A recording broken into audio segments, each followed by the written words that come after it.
తిరుమల శ్రీ వెంకటేశ్వర వైద్య విజ్ఞాన సంస్థ స్విమ్స్ INTU విభాగం ఆధ్వర్యంలో అంతర్జాతీయ బదిలీల వారోత్సవాలు నిర్వహించారు. గురువారం ఉదయం ENT విభాగం OP రూమ్ నంబర్ 39లో నిర్వహించిన అంతర్జాతీయ బదిలీల వారోత్సవాల కార్యక్రమంలో స్విమ్స్ సంచాలకులు మరియు ఉపకులపతి doctor RV Kumar, ENT professor మరియు విభాగాధిపతి డాక్టర్ SB అమర్నాథ్ సంయుక్తంగా పాల్గొన్నారు. స్విమ్స్ సంచాలకులు మరియు ఉపకులపతి డాక్టర్ RV కుమార్ మాట్లాడుతూ, వినికిడి లోపం పుట్టుకతోనే రావచ్చు లేదా వయసుతో, వ్యాధులతో లేకపోతే పర్యావరణ శబ్దం వల్ల రావచ్చునని, మనిషికి 75 నుంచి 85 డెసిబెల్స్ శబ్దానికి ఎక్కువ గురైతే వినికిడి సామర్థ్యం తగ్గుతుందని తెలిపారు. ముఖ్యంగా శబ్ద కాలుష్యం, వాతావరణ మార్పులు, సెల్ ఫోన్లు, టీవీలు ఎక్కువగా శబ్ద తీవ్రతతో వినడం ద్వారా వినికిడికి లోపం వస్తుందని తెలిపారు. చెవిటి వారిని గుర్తించడం చాలా ఆలస్యం అవుతుందని, వారికి పక్కన ఉండే వారి మాటలు కూడా వినిపించడం తగ్గుతుందని, వెంటనే ENT డాక్టర్లను సంప్రదించేలా చూడాలని, స్విమ్స్లో ENT విభాగంలో వారోత్సవాలలో భాగంగా గురువారం ఉచిత వైద్యం అందించడం జరిగిందని తెలిపారు. ENT ప్రొఫెసర్ మరియు విభాగాధిపతి డాక్టర్ SB అమర్నాథ్ మాట్లాడుతూ, ఈ వారోత్సవాలలో భాగంగా బదిలీల కోసం అవగాహన, హక్కుల పరిరక్షణ, సంస్కృతి, సమాజంలో వారు ఆత్మవిశ్వాసంతో ఎలా జీవించాలో తెలుసుకోవాలని తెలిపారు.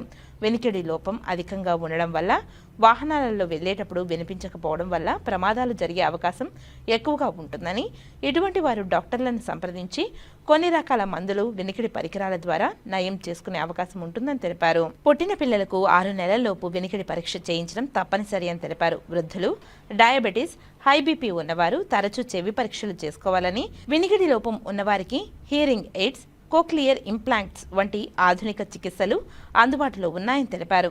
ఈ కార్యక్రమంలో ENT విభాగపు వైద్యులు డాక్టర్ భాను ప్రదీప్, డాక్టర్ సాయి మౌర్య, ప్రత్యూష తదితరులు పాల్గొన్నారు.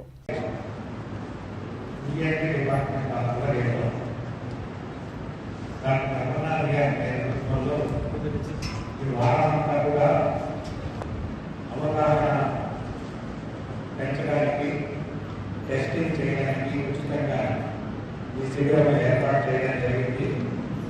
ఈ ఆధునిక కాలంలో చెడు చాలా ఎక్కువ అవుతుంది. మనకు తెలియకుండానే మన చుట్టూ శబ్ద కాలుష్యం చాలా ఎక్కువ ఉంటుంది.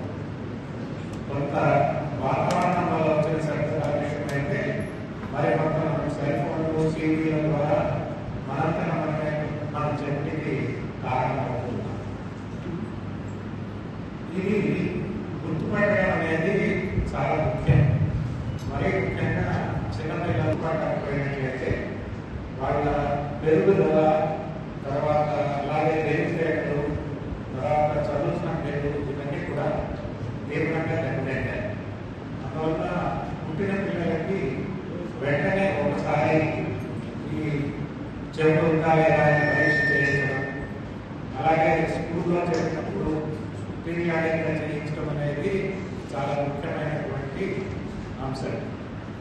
అలాగే పెద్దవాళ్ళలో కూడా వయసు పెరిగిన కొద్దీ ఈ చెవులు అంటే వినేటువంటి వెనికిడి శక్తి తగ్గిపోవడం, దానివల్ల కూడా రకరకాల మనస్పర్ధలు వచ్చేటువంటి ఛాన్స్ ఉంది. అంటే ఎవరో చెప్తే తెలియలేదు, పట్టించుకోలేదు అనేటువంటి అక్కడ చెవులు ఉన్నదనేటువంటి విషయం గుర్తించకపోవడం వల్ల మానవ సంబంధాలు కూడా బాగా దెబ్బతింటాయి.